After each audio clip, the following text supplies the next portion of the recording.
시청자 여러분 안녕하십니까? 내일의 코인 권지영입니다.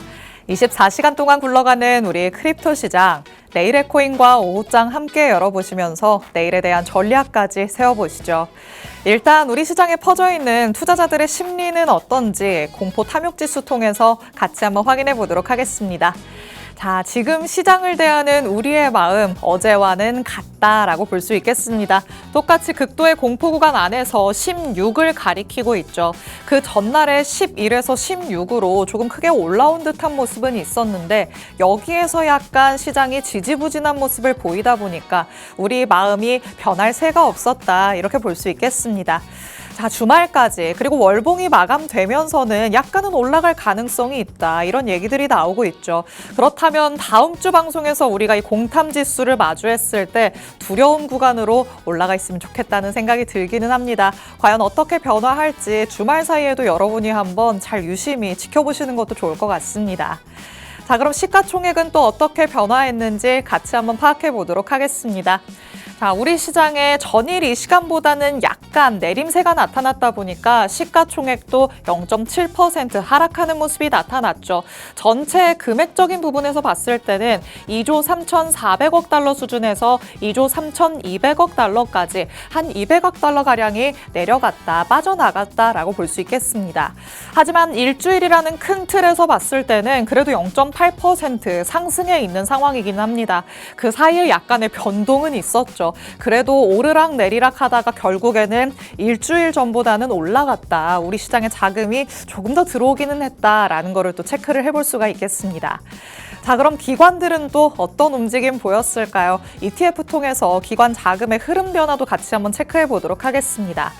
자, 그래도 여기에서 고무적인 포인트로 짚을 수 있는 내용은 3일 연속으로 순유입세가 이어지고 있다라는 부분이 될 것 같습니다. 일단 현지 시간으로 26일 계속해서 집계가 되고 있는 상황이고요. 비트코인은 3천만 달러, 이더리움 ETF를 통해서는 500만 달러 수준의 기관 자금이 유입되고 있습니다. 그런데 여기에서 주목할 만한 점은 현지 시간으로 25일 그 전날이 되겠죠.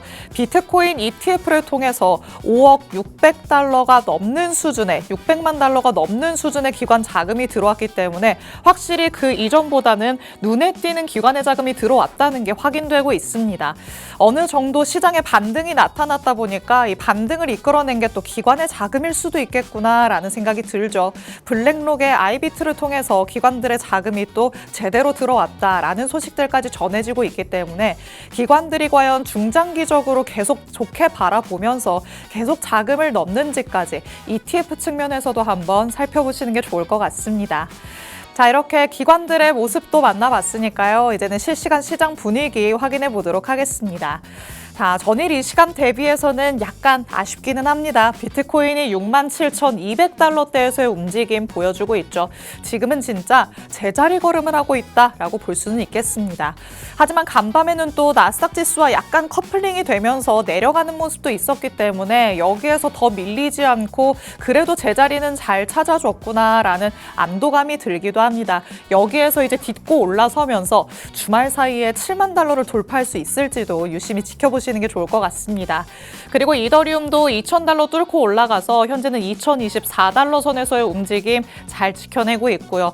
XRP를 놓고 봤을 때 아침에 우리가 확인했을 때는 1.4달러 밑으로 살짝 밀린 모습이었거든요. 그런데 지금은 다시 1.4달러는 회복한 모습입니다. 솔라나도 마찬가지로 내림세 보여주고는 있지만 86달러 선에서 움직임 가져가면서 아직까지는 그래도 흔들림이 크지는 않다라는 것도 확인되고 있습니다. 일단 메이저 코인들이 제자리를 잘 지켜줘야지만 알트단에서 기회가 더 커질 수가 있겠죠. 그 기회들은 또 어떻게 잡아볼 수 있을지 전문가님과 같이 한번 얘기 나눠보도록 하겠습니다. 그럼 잠시 후에 전문가님과 돌아오도록 하겠습니다. 내일의 코인 본격적으로 출발해 보시죠.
내일의 코인 오늘 본격적으로 열어보도록 하겠습니다.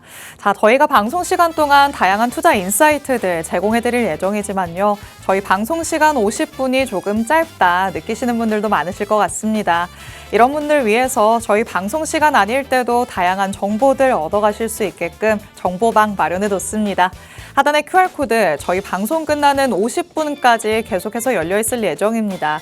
그 사이에 스캔해서 정보방 안으로 들어오시면 저희 방송 끝난 직후부터 전문가님의 전략 24시간 동안 받아가실 수 있습니다. 우리는 또 연휴를 앞두고 있는 만큼 이 연휴 안에도 정보방 안에서 전문가님의 전략들 꼭 챙겨가 보시기 바랍니다.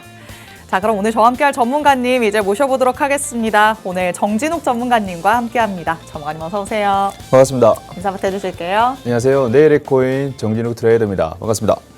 일단은 국내 코스피가 엄청 핫하죠. 네, 핫하고 있어가지고 일단은 그와 상반되게 코인은 좀 많이 하락세를 겪고 있어서 많은 분들이 조금 곤혹을 겪고 계실 거라 보고 있습니다. 그래서 일단은 이번 주는 이 코인들의 어떤 시장 상황을 살펴가지고 미국의 뭐 어떤 국정연설 트럼프 대통령이 했죠. 그리고 이제 PPI 지수가 오늘 밤에 또 발표를 하고 있고, 그리고 이제 요즘 중동 리스크, 아무래도 미국과 이란이 계속 아직 싸우고 있기 때문에 이 부분이 어떻게 금리와 코인에도 시장에 영향을 줄지 아무래도 3월을 준비해야 되기 앞서서 이런 부분들을 좀 잘 할 수 있도록 오늘 또 주간 이슈 체크하면서 제가 좀 설명을 드리도록 하겠습니다. 네, 우리 정진욱 전문가님께서는 매주 금요일에 내일의 코인에 출연해 주시죠. 한 주를 같이 돌아보면서 어떤 부분들이 그래도 우리 시장에 많은 영향을 미쳤나, 우리가 어떤 부분들을 더 기억해야 되는가, 이런 부분들을 꼼꼼하게 짚어주고 있으십니다. 오늘도 같이 한번 한 주 돌아보시면서 앞으로 나아갈 수 있는 동력들을 그 안에서 같이 찾아보도록 하겠습니다. 자, 그러면 일단 트럼프 대통령의 국정연설이 있었다라는 얘기를 해주셨는데, 사실 이거는 우리가 바랬던 만큼의 무언가의 내용도 나오지 않았고 뭔가 조금 심심찮게 흘러갔다라는 생각이 들어요. 아, 맞습니다. 아무래도 이제 다들 보신 분은 아실 겁니다. 라이브로 보신 분도 있고, 어떻게 보면 트럼프 대통령이 나와서 자랑을 하고 갔다. 그러니까요. 나 이것도 했고 저것도 했고, 그렇죠. 맞습니다. 이제 스스로 그냥 자화자찬하고 갔는데 미국이 어떤 우리가 강대국이다, 우리가 짱이다라는 거를 그냥 한껏 표출하고 간 자리라고밖에 볼 수 없죠. 근데 이제 뉴스에서도 할 말이 없다 보니까 이제 역대 가장 긴 연설이었다. 그리고 이제 트럼프의 어떤 잘난 구석을 찝는 그런 자리였다라고만 말했는데 네. 제일 중요한 거는 제가 나중에 또 설명을 드릴 거지만은 트럼프 당선 이후 그리고 코인이 한창 올랐다가 지금 다시 되돌아온 롤백된 상황이라고 볼 수 있겠습니다. 그래서 트럼프 대통령의 연설을 비롯해가지고 뭐 PPI라던가 오늘 밤에 좀 발표를 하죠. 그리고 이 부분과 미국의 이란 전쟁 이슈를 통해가지고 3월에 어떻게 조금이라도 손실 복구 그리고 추가적으로 수익을 얻을 수 있는 부분들을 제가 짚어드릴 겁니다. 자. 일단은 트럼프 국정연설을 좀 마무리가 되었는데요. 여기서 오늘 핵심 포인트가 있어요. 제일 중요한 거는 지금 비트코인, 이 코인에 관한 이야기와 금리에 관한 이야기는 일절 없었습니다. 예, 아무래도 일절 없었고 어떻게 보면은 미국의 금메달 안겨준 뭐 아이스하키, 뭐 하키 팀이나 아니면은 자기들 당을 배제한 나머지 등을 좀 무시한다거나 그리고 이제 자기의 자랑거리만 쏟고 나갔는데 네. 제일 중요한 거는 지금 뭐 미국 경제 회복 그리고 이제 국가 안보 그리고 이제 군사력 뭐 보건과 인플레이션의 완화가 됐다는 정도만 이제 말씀을 했었습니다. 네. 제일 중요한 건 이 부분을 통해서 우리가 어떻게 3월 그리고 이제 경계 후의 시장이 어떻게 바뀔지에 대해서 판단을 해야 되는 건데 제일 중요한 게 이제 이번 주에 미국에서 트럼프 대통령이 관세 정책을 확대 어떻게 보면 리뉴얼 했다고도 말할 수 있는데 그 부분에 대해서 말을 안 할 수가 없습니다. 아무래도 그쵸. 그 부분에 대해서 트럼프 대통령이 계속 말을 했었기도 했고 이 부분을 통해서 아무래도 실질적으로 오늘 밤부터 PPI 지수가 조금 여파가 보여질 것이기 때문에 이 부분을 염두에서도 아무래도 트럼프 대통령이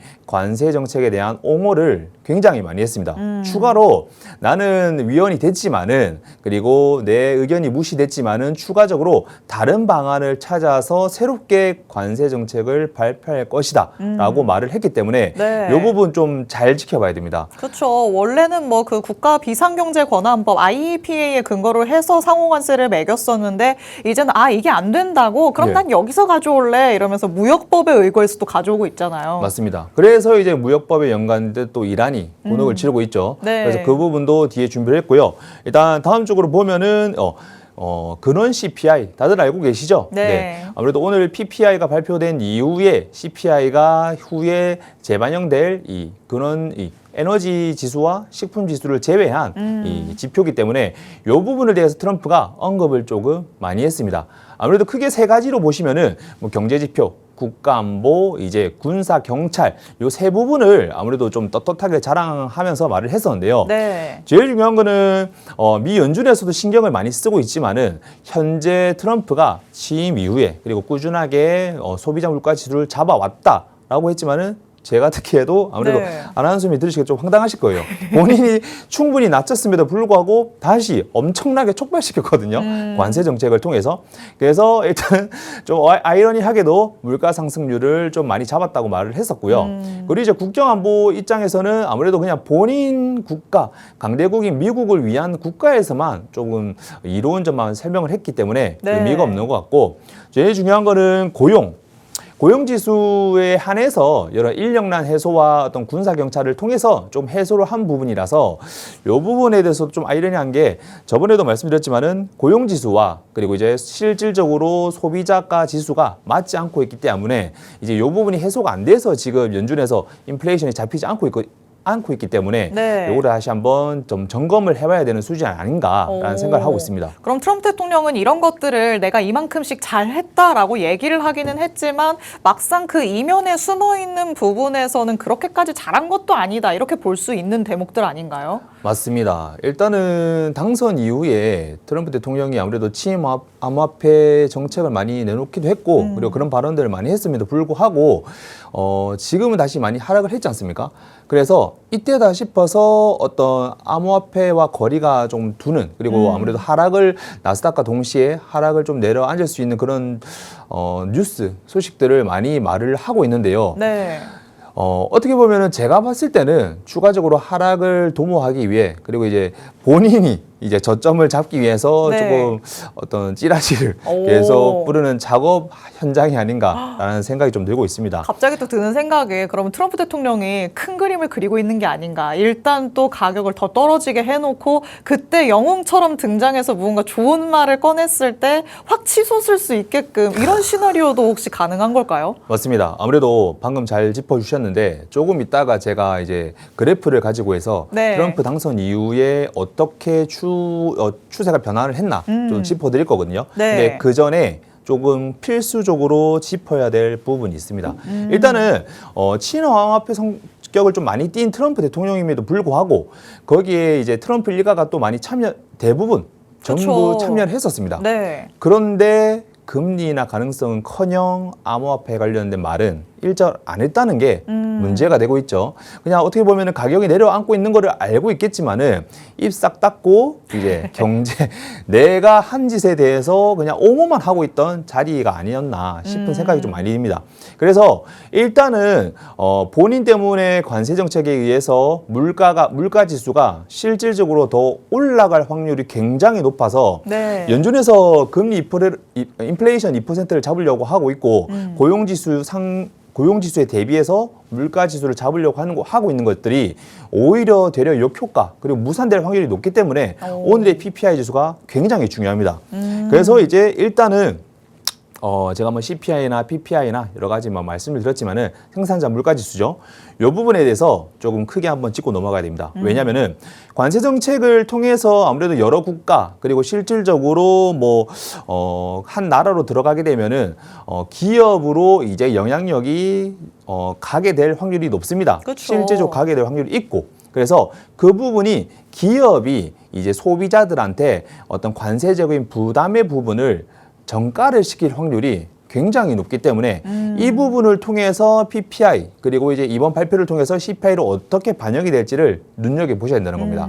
제일 중요한 거는 일단은 관세 정책을 통해서 기업 그리고 그 이후로 이제 뭐 도소매업자한테 실질적으로 마진율에 대해서 부담이 갈 것이기 때문에 이 부분이 이제 물가가 안 잡히고 다시 인플레 재촉발 가능성으로 될 확률이 굉장히 높기 때문에 이렇게 된다는 것은 바로 이제 금리 동결은 당연히 확정시 되는 부분이고 그리고 네. 이제 코인 가격에서 부정적인 영향이 갈 수밖에 없는 부분이기 때문에 굉장히 중요합니다. 그래서 이제 오늘 밤에 이제 아나운서님도 잘 보시겠지만은 그렇죠. PPI 항상 지수를 주시하고 있어요. 늘 중요한 발표가 10시 반에 나타나잖아요. 예, 그래서 이제 저번 발표를 대비해서 제가 항상 말씀드렸죠. 예상치랑 그리고 실제적으로 발표되는 치수의 차이점을 보셔라. 오. 일단은 지금 글과 같이 그림을 또 보시고 계실 텐데요. 일단은 관세에 대한 부담이 실질적으로 이게 영향이 기업들한테 갔고 이 부분들이 도소매업자, 실질적으로 소비자들한테 정가가 어떻게 반영이 되었는지를 측정을 해서 보여주는 게 PPI 지수라고 보시면 되겠습니다. 네. 그래서 어떻게 보면 생산자 물가 지수다, 뭐 이게 중요하다라고만 이해하시면 안 되고 제가 추가적으로 이렇게 설명을 드리는 거는 관세 정책에 의해 내한 부담들이 실질적으로 지표로 나오기 때문에 굉장히 중요한 부분이 될 수 있다라고 좀 볼 수 있겠습니다. 지금 저 데이터를 보면은 지난번에 나왔었던 12월 지표가 예상치를 좀 크게 웃도는 결과로 나왔었네요. 예, 맞습니다. 그래서 아무래도 작년 9월 이후부터 해서 물가가 잡히지 않고 거기에 대비해서 아무래도 점점점 지수가 오르고 있기 때문에 이게 아무래도 추가적인 관세의 영향을 더해져서 어떻게 올라갈지 요거를 따라서 이제 아직 제대로 측정이 안 됐기 때문에 네. 3월 금리 동결도 아무래도 거의 확정시 됐던 결과값이라고 볼 수 있겠습니다. 그래서 어떻게 보면 4월과 5월까지 예측을 할 수 있는 부분이기 때문에 그 부분에 의해서 관세 정책 때문에 아무래도 실질적인 부담이 더 커졌다. 그래서 4월까지 힘들 수도 있겠다라는 것까지 예측이 될 수 있기 때문에 네. 잘 보셔야 될 것 같습니다. 좋습니다. 전문가님과 같이 오늘 밤에 발표될 PPI와 관련된 내용부터 만나봤습니다. 일단 관세와 관련해서 트럼프 대통령은 국정연설에서도 그렇고 꾸준히 이거는 우리 나라를 위한 일이다. 그리고 다른 국가들도 지금 상황에 만족해하고 있다. 이런 얘기들을 했었죠. 하지만 그 관세에 대한 부담은 기업으로 전해질 수밖에 없고요. 그렇다면 기업의 부담이 그 다음 스텝으로는 소비자에게 전가될 수밖에 없습니다. 이런 차례대로 나타나는 일련의 과정들이 PPI 그리고 CPI를 통해서 우리가 확인이 되는 거다라는 얘기를 해주시는 건데 지난달 데이터만 보더라도 예상치를 크게 웃도는 상회하는 발표가 됐다는 거 확인을 해봤었죠. 그래서 이번 달에 어떻게 발표되는지 조금 더 예의주시할 필요가 있어 보입니다. 특히나 PPI는 말씀드렸다시피 CPI에 선행되는 지표의 역할을 하기 때문에 여기에서 또 그 다음에 소비자 물가지수에 대한 힌트까지 얻어볼 수 있겠죠.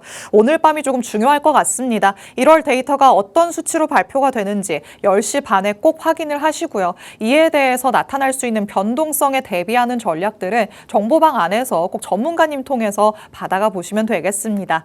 자, 물가지표가 중요하다는 건 늘 말씀드리고 있는 부분입니다. 그리고 지금 시장 안에서 또 가장 중요하다라고 얘기할 수 있는 건 바로 지정학적 리스크가 아닐까라는 생각 드는데요.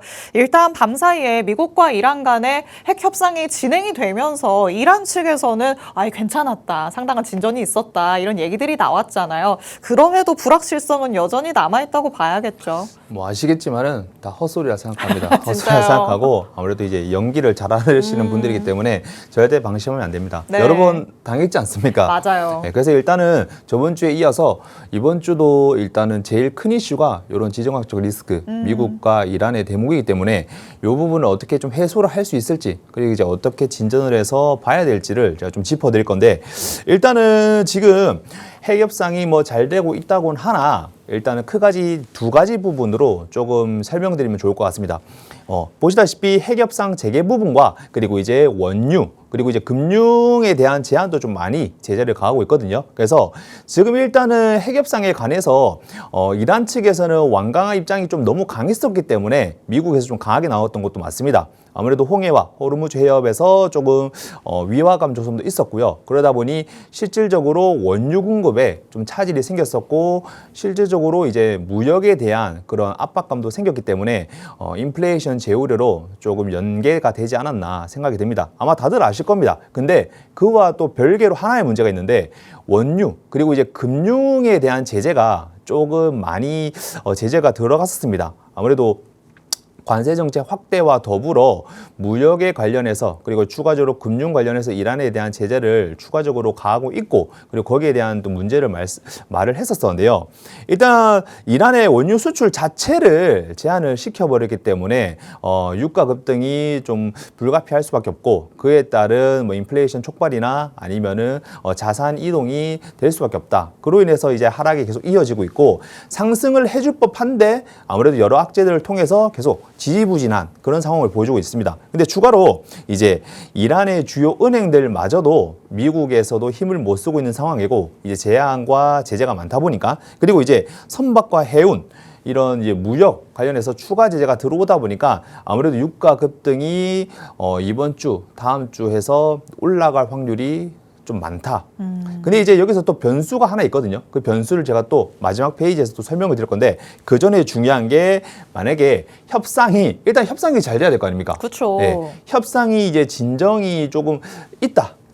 그러면은 아무래도 제재 완화, 뭐 원유나 금융이나 그리고 실질적으로 무역에 관한 원유 가격에 대한 어떤 해소가 될 거기 때문에 이 부분이 좀 아무래도 첫 번째로 해소가 될 부분이고 중요한 거는 일단은 인플레이션이 아무래도 안정이 좀 될 거고 그러면 좀 연준이 좋아하겠죠. 그렇죠. 아무래도 관세 정책과 그리고 추가적으로 가장 큰 이슈인 이 지정학적 리스크가 있기 때문에 이 부분만 해소한다 하더라도 지금 어떻게 보면 관망을 하고 있다라고 표현이 될 수 있는 미 연준에서 4월과 5월에 좀 긍정적인 신호를 보일 수 있기 때문에 아마 이 부분에서 좀 많이 주의를 좀 주고 있을 겁니다. 그리고 만약에 협상의 결렬 저희가 제일 싫어하는 부분이죠. 맞아요. 국내는 치솟고 있는데 해외는 내려꽂고 있고 일단은 추가적으로 꽂을 수 있는 상황도 예상을 해야겠죠. 일단은 원유 공급 자체가 차질 우려가 되기 때문에 아무래도 치솟게 되겠죠. 네. 치솟게 되고 그러면은 연준에서 관리가 되지 못하고 있는 인플레이션이 굉장히 좀 위험하게 요동칠 확률이 높습니다. 그러면 아무래도 금리 동결도커녕 더 위험한 상황으로 치닫을 수 있기 때문에 한번 잘 보셔야 될 문제다. 그래서 이 부분에 대해서 지정학적 리스크에서 가장 큰 부분은 이란과 미국에 대한 부분이기 때문에 협상이 잘 되냐 못 되냐도 중요하지만 그 속에서 어느 부분으로 연계가 돼서 인플레가 촉발되느냐도 한번 잘 보셔야 될 것 같습니다. 자, 그러면 일단 3월, 이제 2월이 마무리되고 3월이 지금 준비를 이미 하시는 분도 있고 예측을 하시는 분도 있으실 텐데 제일 중요한 거는 인플레이션이 둔화가 기대되는 게 아무래도 현재 시장에서는 가장 바라고 있는 지점입니다. 요게 먼저 풀려야 물가도 해소가 되고 그로 인해서 뭐 관세 정책과 그리고 추가적으로 미 연준에서 긍정적인 발언을 할 수 있는 부분이기 때문에 아무래도 파월 의장이 5월 만기이기 때문에 그 전까지 한번 뭘 해주지 않을까라는 좀 기대 신호도 갖고 있지만은 네. 이런 부분들을 그 부분 때문에 아무래도 트럼프가 이렇게 계속 일부러 끄는 게 아닌가라는 의심도 할 수 있습니다. 근데 아무래도 반대로 또 재하락이 되는 부분들은 중동 긴장이 굉장히 큰 부분이기 때문에 이 부분 무시할 수 없다. 그래서 기본적으로 관망을 토대로 짧은 단타를 많이 하셨겠지만은 깊게 계속 끌고 가는 투자는 지금 당장으로서는 정말 위험하다. 다시 말씀을 드릴 수 있겠습니다. 자, 이제 추가적으로 제일 중요한 거. 이제 제가 아까 번외로 조금 트럼프 그리고 이제 이란에서 지금 협상이 조금 지연될 수도 있다라는 어떤 번외의 뉴스가 있습니다. 아무래도 지금 이슬람 라마단 혹시 기간이라고 아십니까? 많이 들어봤는데요. 예, 아무래도 뭐 그냥 기본적인 뭐 욕구들을 조금 배제한 그런 개인적인 나라의 행사라고 볼 수 있는 부분인데, 이런 라마단 행사와 그리고 지금 동계 올림픽 하고 있죠. 네. 그리고 이제 추가적으로 패럴림픽이 또 준비 중인데, 아무래도 이런 이란에서 자체적으로 큰 행사를 하고 있고, 그리고 이제 올림픽 기간에서는 조금 추가적으로 다른 나라에 건드리는 행위는 아무래도 되려 욕을 먹을 확률이 굉장히 높기 때문에 네. 지금 기간대 보시면은 동계 패럴림픽만 보더라도 3월 6일에서 15일입니다. 네, 그리고 이제 이란에서 지금 하고 있는 라마단 기간은 2월 17일에서 현재 3월 19일까지 아무래도 큰 행사들이 두 개 겹치고 있기 때문에 서로 움직이기가 좀 그럴 겁니다. 그래서 이제 추가적으로 핵 협상이라든가 이런 것들이 조금 괜찮았다 이렇게 말을 하는 이유도 이런 부분을 염두에 두고 있기도 하고, 그리고 이제 아무래도 당장 행동을 취하기에는 트럼프 입장에서도 미국 입장에서도 위험 부담 요소가 크기 때문에 네. 이렇게까지 내가 흔들려고 한 건 아닌데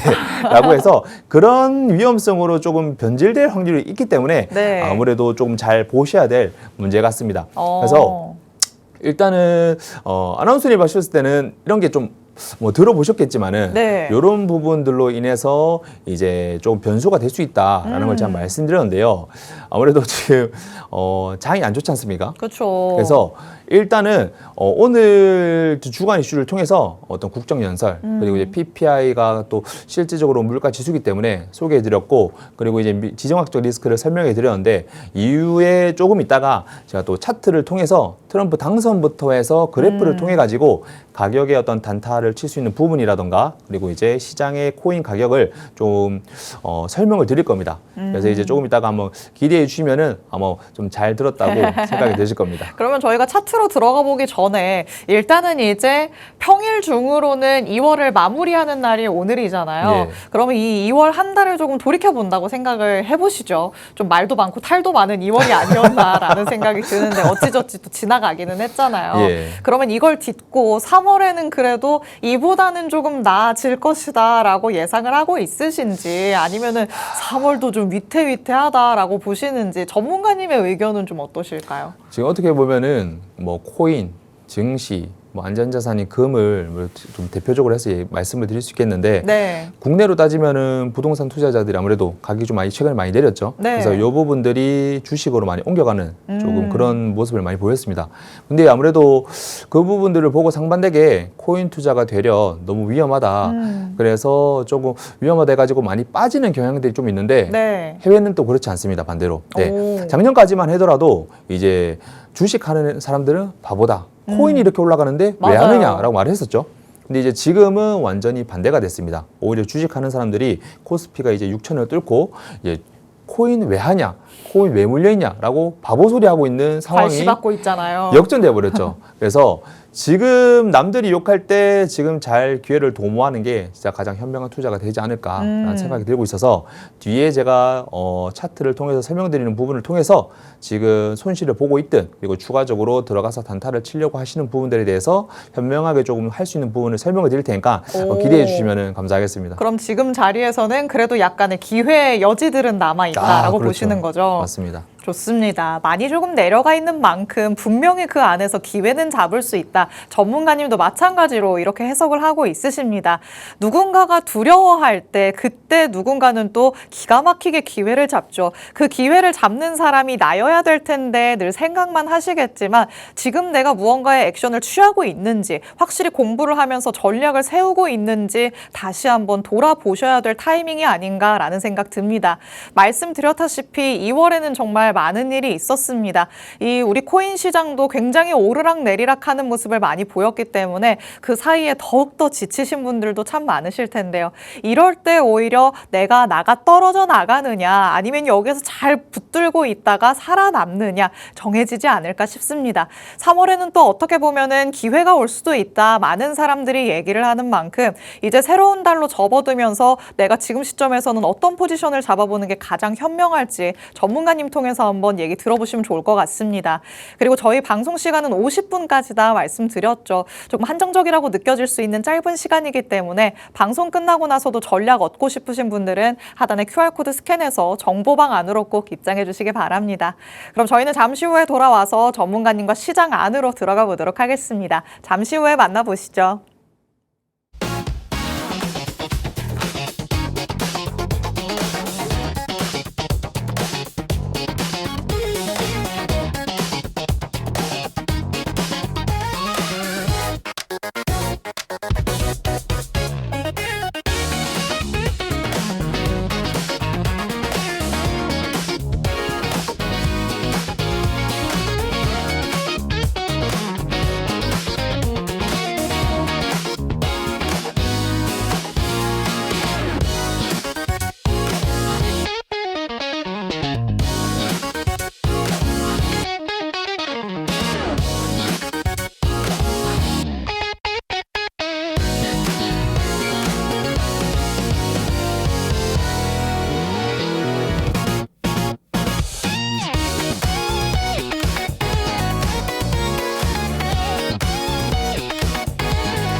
네일의코인과 함께하고 계십니다. 지금까지는 우리 시장을 둘러싸고 있는 이슈들과 관련된 얘기를 해봤다면 이제는 시장 안으로 들어가서 참여자의 입장으로 차트도 같이 한번 분석해 보도록 하겠습니다. 자, 지금 시점에서 조금 또 양방으로 뭐든 다 가능성이 열려 있다 이렇게 볼 수 있을 것 같은데 어떻게 조금 시나리오를 세워볼 수 있을까요? 일단 먼저 기대를 너무 주셔가지고 이거 너무 올라가는 거 아니야 할 수 네. 있겠지만은 일단은 면밀하게 좀 차분하게 좀 살펴보도록 하겠습니다. 일단은 제가 아까 말씀드렸다시피 트럼프 당선 전으로 롤백된 비트코인이라고 보시면 제가 이렇게 딱 적어놨는데요. 제일 중요한 거는 참 24년 11월 이때부터 해서 현재까지 아무래도 비트코인 가격이 다시 돌아왔다라고 보실 수 있겠습니다. 제일 중요한 거는 트럼프가 지금 가격을 올렸다가 다시 내렸다라고 좀 재밌게 표현을 좀 드릴 수 있겠는데요. 트럼프만의 행동이 아니긴 하지만은 아무래도 친암호화폐 성격을 띠고 있는 트럼프 입장에서 본인이 당선된 이후에 어떤 부분으로 통해서 이렇게 끌어올리고 그리고 왜 끌어내려지고 있는지를 잘 보시고 추가적으로 이제 이 부분에서 저희가 아무래도 이 부분이 가장 중요한 부분이죠. 코인이 올라갈까 내려갈까에 대해서 설명을 드릴 예정입니다. 제일 중요한 거는 트럼프가 당선된 이후에 세 가지 부분을 통해 가지고 조금 가격을 많이 올린 부분인데 첫 번째 인플레이션입니다. 인플레이션 부분을 절대 무시할 수 없고 이 부분을 통해서 미 연준이 가장 심하게 체크하고 있는 부분이기 때문에 이 부분과 그리고 금리 부분 아무래도 그 금리 부분이 물가랑 바로 연계되는 부분이기 때문에 이 부분을 통해서 최대한 저희가 작년 10월까지 계속 올랐었죠. 그 뒤로 이제 계속 떨어지는 좀 국면이었고요. 그래서 그 부분까지 금리에 대한 부분을 조금 악재를 많이 좀 쏟아부었었습니다. 그러다 보니까 이까지 작년 10월까지는 인플레이션 부분이나 아니면 뭐 위험 자산의 회복, 코인에 대해서 조금 탐탁치 않게 설명을 좀 하다가 아무래도 금리, 물가 말이 좀 헛나와요. 물가 지수 부분이라던가 아니면 이제 금리 부분을 최대한 살려가지고 가격을 최대한 살려놨습니다. 근데 이제 여기서 이제 11월 뭐 선거 부분도 있고 그리고 추가적으로 오른 만큼 조정, 아무래도 조정이라고 하죠. 조정되는 부분을 보여줘야 되고 그 부분에 있어서 본인의 어떤 실질적인 활약을 보여줘야 되는 부분이기 때문에 이런 부분을 통해서 이제 금리나 국면이긴 하였지만은 그와 반대로 아무래도 이제 지정학적 리스크라든가 그리고 물가가 실제적으로 안 잡히고 있기 때문에 이때다 싶어서 여러 개를 터트린 국면이라고 보시면 되겠습니다. 그럼 중요한 거는 이 부분에서 이제 내가 76K 위로 올라가느냐 그리고 그 떠나서 이제 언제 100K까지 또 갈 수 있느냐가 좀 중요한 관건이겠죠. 자, 일단은 제가 항상 누누이 설명드렸다시피 89K, 76K 이렇게 네 부분으로 설명을 드렸었습니다. 제일 중요한 거는 지금 67K, 아무래도 67K 부분에서 움직이고 있는데 여전하게 계속 횡보하는 장이에요. 근데 이 부분이 물가 부분에서 아무래도 관세 영향을 많이 받아서 계속 오르려고 하고 있지만은 이제는 바닥이다라고 생각을 많이 하실 거예요. 하지만은 제가 누누이 말씀드렸던 거는 54K 부분을 보셔야 되기 때문에 지금 당장 일어날 수 없는 부분들이 54K를 찍을 수 없는 이유는 있습니다. 아무래도 아까 말씀드렸다시피 미국과 이란의 어떤 그런 지정학적 리스크가 계속 3월까지 끌고 갈 확률이 높다. 그러면은 우리 투자자분들은 어떻게 행동을 해야 되냐면 실질적으로 내가 올라가지 않을지언정 지지부진할 확률이 높다 보니까 여기서 이제 2, 3일 전에 한 5,000K 정도 69K와 64K를 왔다 갔다 했을 겁니다. 그리고 한 3주, 4주 전만 하더라도 계속 횡보하는 장인데 이미 현명하셨던 분들은 그때 내가 손실을 30%에서 40% 다 또 오히려 조금 손실을 방어를 하셨을 거예요. 그래서 지금 중요한 거는 제가 리플을 비유해서 설명을 좀 많이 드렸었는데 26년 3월 1분기죠. 1분기까지는 아무래도 지지부진할 시장이 조금 많이 말씀을 드렸었는데 지금 중요한 거는 뭐다? 이 부분에서 손실 방어를 최대한 만들어내야 된다. 그리고 추가적으로 제일 중요한 거는 PPI, 소비자 물가로 통해서 지금 연준이 관망하고 있는 이런 부분들을 잘 파악을 하셔야 되고 크게 미연준 그리고 두 번째 미국과 이란의 어떤 이게 사건이 흘러가는지 아니면은 바로 한번 내려 꽂아서 이런 뉴스들을 빅뉴스를 하나 터뜨릴지 그 정도만 단기적으로 보시면은 3월 정도는 아무래도 크게 방어를 할 수 있는 장이 아닐까라는 생각이 들고 있습니다. 자, 아무래도 추가적으로 하락을 하고 있는 뚫지 못하고 있는 76K를 그리고 이제 지금 유지하고 있는 66K 부분을 크게 하락 시나리오를 좀 설명을 드릴 건데요. 일단은 지금 단기 호재 뒤에 상승 시나리오 때 말씀을 드릴 거지만은 ETF 자금이라던가 여러 가지 어떤 호재들이 뭐 자금 유입이라던가 좀 들어오고 있습니다. 그래서 76K를 한번 터치를 해줄 수는 있겠지만은 제일 중요한 거는 뭐다? 지금 연준이 아주 신중하게 물가를 멀리서 보고 있고 발언을 아끼고 있기 때문에 쉽게 올라가지 못해서 유동성 기대 감소가 굉장히 크다. 그래서 4월 전까지는 일단은 환급 시즌이기 때문에 어느 정도의 자금이 들어와서 조금 그나마 이런 부분과 지정학적 리스크와 물가가 섞여서 지지부진할 확률이 높으니까 이걸 이용해 가지고 3,000K에서 5,000K 사이에서 손실 방어를 메꾸는 게 가장 현명한 방법이라고 할 수 있겠습니다. 그리고 두 번째, 자 현재 균형 구간의 재하락 가능성 여기서 추가적으로 54K까지 한번 내려갈 가능성도 한번 봐야겠죠. 아무래도 빅뉴스 방금 전에 말씀드린 지정학적 리스크 빅뉴스 같은 것들. 근데 제일 중요한 거는 관세 정책의 리뉴얼 확장 가능성. 아무래도 본인이 위헌이라고 판결을 받았고 그리고 이제 지금 여러 가지 압박들이 오고 있기 때문에 트럼프 혼자서 아무리 말을 바꾼다 하더라도 시간 끌기밖에 안 됩니다. 하지만은 그 시간 끌기 사이에서 관세 정책의 어떤 확대 가능성이 있어서 시장에 대한 여파가 안 올 수 없는 부분이라서 일시적으로 66K에서 떨어질 가능성을 요 한 부분으로 볼 수 있고요. 두 번째, 자 2월 26일 기준에서 아무래도 미국이 이란에 대한 신규 제재, 앞서 말씀드린 것처럼 지정학적 리스크를 말씀드리면서 이 부분을 설명드렸는데 실제적으로 내가 차트, 이 66K를 기준해서 대조해가지고 설명드리는 거를 잘 이해를 하셔야 돼요. 아무래도 실제적으로 유가와 인플레가 이 부분이 압박이 되기 때문에 리스크오프로 이제 위험 자산이 영향을 받아서 54K까지는 한번 떨어질 가능성이 굉장히 높다. 그래서 쉽게 설명드리면은 시간을 끄느냐 아니면 한번 터트리느냐의 싸움 정도라고 알 수 있다. 근데 아무래도 트럼프 입장에서는 조금 위험 부담이 굉장히 크기 때문에 아무래도 시간을 좀 많이 끌었지 않습니까? 그래서 그 부분들로 확률이 저는 조금 보고 있습니다. 자 이제 상승 시나리오. 조금 아주 파란색이라서 기분 전환을 할 겸 이렇게 좋게 좀 표현을 해봤는데요. 다들 많이 원하고 있으실 겁니다. 하지만 지금 요런 제가 체크하는 부분들을 통해서 단기적으로 손실을 메꿔야 되지 한 번에 89K 여기까지 노리시는 분도 있겠지만은 그러면 안 됩니다. 배탈 납니다. 그래서 첫 번째 부분. 중동에서 아무래도 10억 달러, 정말 큰 금액이죠. 1조 달러 원의 자금 유입이 됐다. 어떻게? ETF, BTC. ETF 쪽으로 BTC가 확보가 되는데 제일 중요한 거는 국부 펀드에서 매수를 했다는 것이 포인트입니다. 아무래도 이 부분 때문에 단기적으로 팍 오른다는 말은 할 수 없겠지만은 위험 자산으로 계속 평가받고 있지만은 제도화가 되고 있고 그리고 중동 국부 펀드에서 10억 달러라는 큰 금액을 비트코인의 한 종목, 거기에서 포트폴리오에서 한 종목을 추구했다는 것은 못해도 1년 그리고 길게는 10년까지 이거를 내가 미래 가능성이 있다 생각해서 투자를 했다는 거기 때문에 아주 긍정적인 것으로 볼 수 있겠습니다. 두 번째, 제가 저번 주부터 말씀드렸던 환급 시즌을 이용한 자금 유입.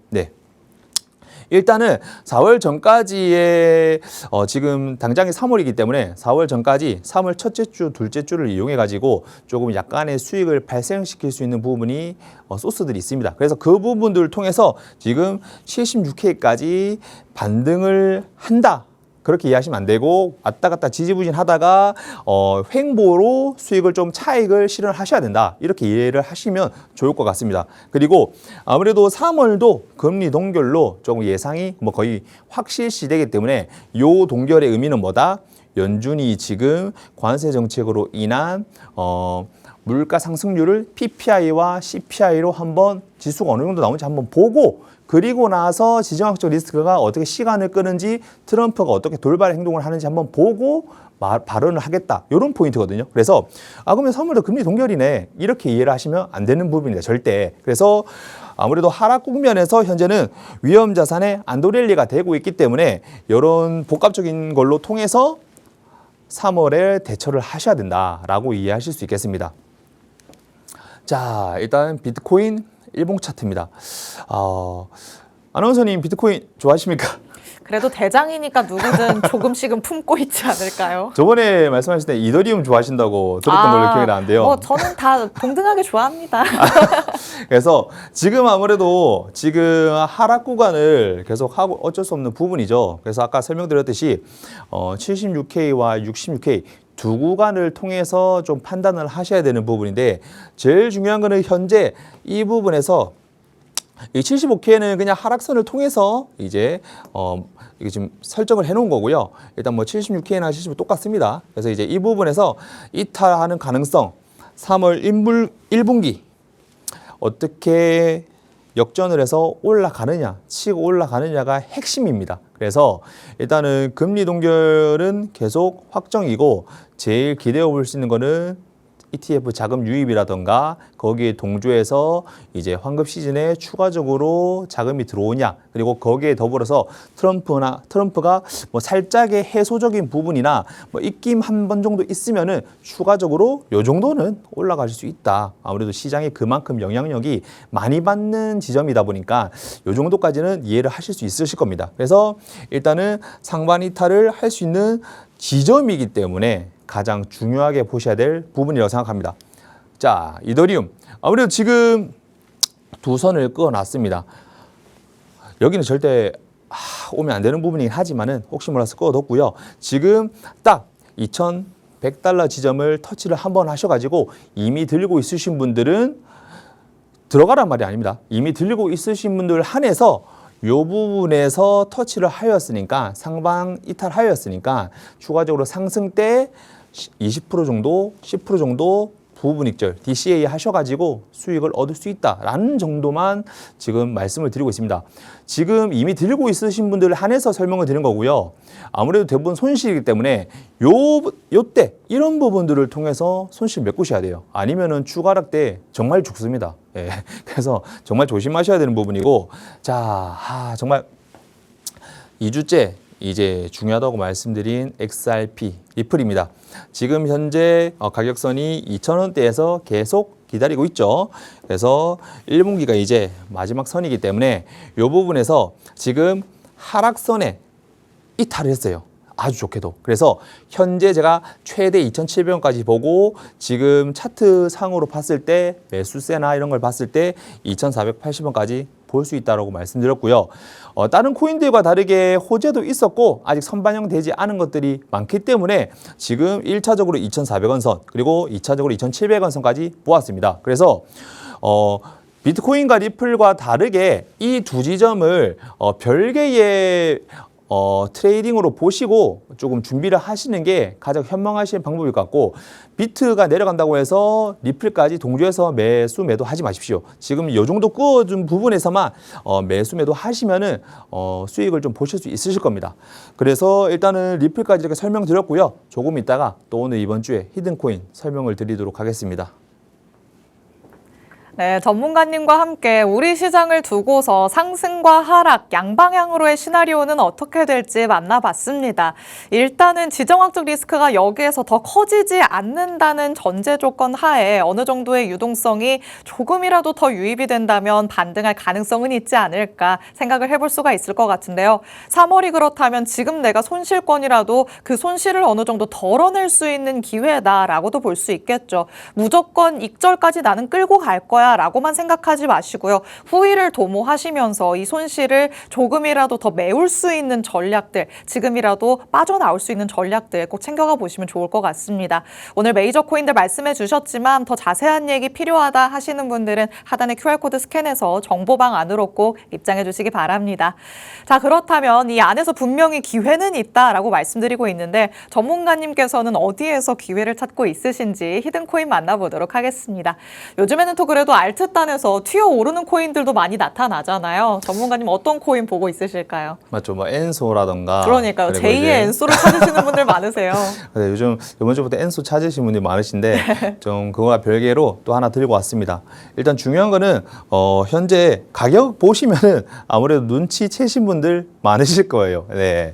S로 시작하는 놈인데 아마 가격 듣고 요거 하나 들으시면은 바로 다 아실 겁니다. 그래서 일단은 지금 상단 590원 그리고 지금 저항 420원을 제가 그어놨는데 제일 중요한 거는 이거랑 리플과 조금 비슷한 부분이 많고 개인적인 호재도 있기 때문에 지금 현재 리플이 2,480원까지 올라간다. 그러면은 이 코인과 같이 590원까지 한번 볼 수 있는 부분이라서 거의 한 40% 50% 되죠. 그래서 일단은 상반 이탈을 터치하는 구간만 보시고 올라가는 거를 예측을 할 수 있는 부분인데 이번 주 오늘 PPI 발표하는 거 그리고 이제 토요일까지 한번 보시고 일요일부터 천천히 터치하는 것만 된다. 뚫는다. 상반 이탈 하시면은 바로 들어가시고 요거 일주일 정도 보시고 추가적으로 익절하시면은 좋을 것 같습니다. 근데 추가적으로 단번에 한 번에 먹는 것도 뭐 좋겠지만은 밈코인이기 때문에 그리고 알트코인이기 때문에 힘이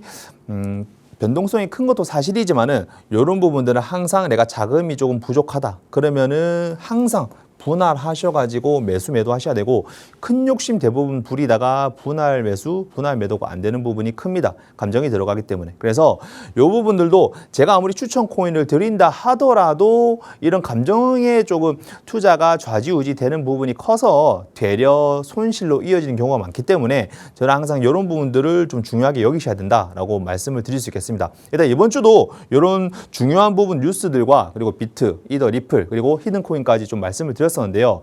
정말 중요한 시기입니다. 3월 달은 3월 첫째 주, 둘째 주가 중요한 시기이기 때문에 이런 뉴스들을 말씀드린 걸로 기준을 잡아가지고 좀 투자를 하시면은 큰 수익 얻을 수 있으실 거니까 손실 보셨던 분들은 꼭 메꾸시길 바라겠습니다. 네, 오늘의 전문가님의 히든코인까지 만나봤습니다. 리플과 관련해서 약간은 후행되는 모습이 나타나기도 한다. 어느 정도의 힌트를 주셨죠. 그렇다고 지금 당장에 내가 가진 모든 걸 들어가자라는 건 아니라는 것도 알고 있으실 것 같습니다. 항상 분할 매수, 분할 매도의 중요성에 대해서 강조해드리고 있죠. 지금 내가 어떻게 해야 리스크를 더 잘 관리할 수 있을지 어느 때보다도 더 치열하게 고민을 해보시는 게 좋을 것 같습니다. 혼자서는 어렵다 생각 드신다면 하단의 QR코드 스캔해서 정보방 안으로 꼭 입장해 주시기 바랍니다. 오늘 저희가 준비한 내용은 여기까지입니다. 본 방송에서 제공해드리는 정보는 투자 판단에 대한 조언일 뿐 해당 자산의 가치 또는 상승 하락을 보장하진 않는다는 점 유의해 주시기 바랍니다. 한 주 고생 많으셨습니다. 저희는 다음 주에 다시 찾아뵙도록 하겠습니다. 시청해주신 여러분 고맙습니다.